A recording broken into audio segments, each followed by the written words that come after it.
Have you ever felt like you've been waiting forever for God to answer a prayer?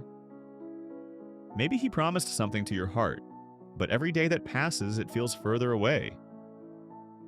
You thought it would happen quickly, but instead, you're stuck in a season of waiting. Let's be honest, waiting is painful. Our world tells us everything must be instant. Instant food, instant answers, instant success. But God doesn't work on our timetable. His delays are not His denials. What feels like a setback may actually be His setup.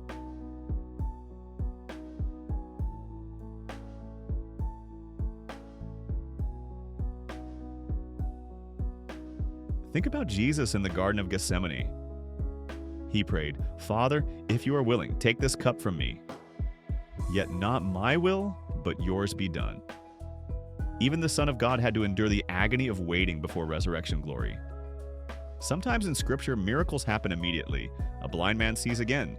A lame man walks instantly. But other times, God delays. Like with Lazarus, Jesus waited 4 days before showing up. Why? So that God's glory would be revealed in a greater way. Maybe you're in your own 4-day delay. Maybe the miracle hasn't come yet, but hold on, God hasn't forgotten you.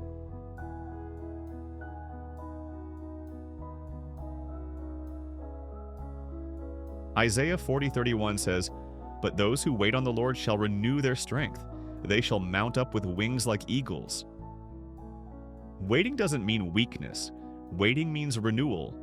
God is building muscles of trust, perseverance, and hope in you. Joseph waited years in prison before the palace, but that waiting season shaped him for leadership.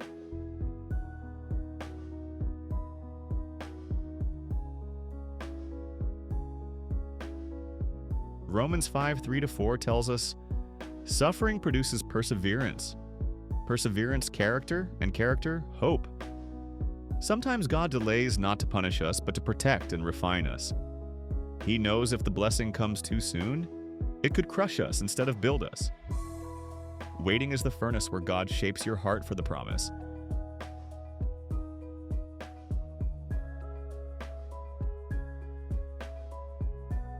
Here's where Priscilla Shirer's message echoes. Before multiplication, you have to surrender what's in your hands. Luke 9:16-17. The boys' loaves and fish seemed small, but once placed in Jesus' hands, they fed thousands. While you wait, don't despise your small. Open your drawer, the talents, resources, and gifts you've been hiding, and place them in God's hands. He can multiply what you think is insignificant. So let me ask, what are you waiting for today? Healing, a job, restoration, marriage. Don't waste the waiting. Pray consistently. Don't stop talking to God. Serve faithfully, even in the hidden places. Testify.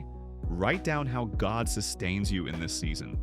Every act of faith and waiting builds a foundation for the miracle to stand on. I want you to remember this. God's delays are not His denials. If He spoke it, He will fulfill it. While you wait, He is already working behind the scenes. Your breakthrough may be closer than you think. And before we finish, I want to acknowledge where today's encouragement came from. This episode was inspired by Bishop T.D. Jakes' sermon, Delayed Gratification, and supported by Priscilla Shirer's message, God is preparing you for more. You'll find the links to both original sermons in the description. I encourage you to watch them in full for even deeper insight. Thank you for joining me today. I'll see you in the next episode. Until then, keep trusting, keep waiting, and keep walking by faith.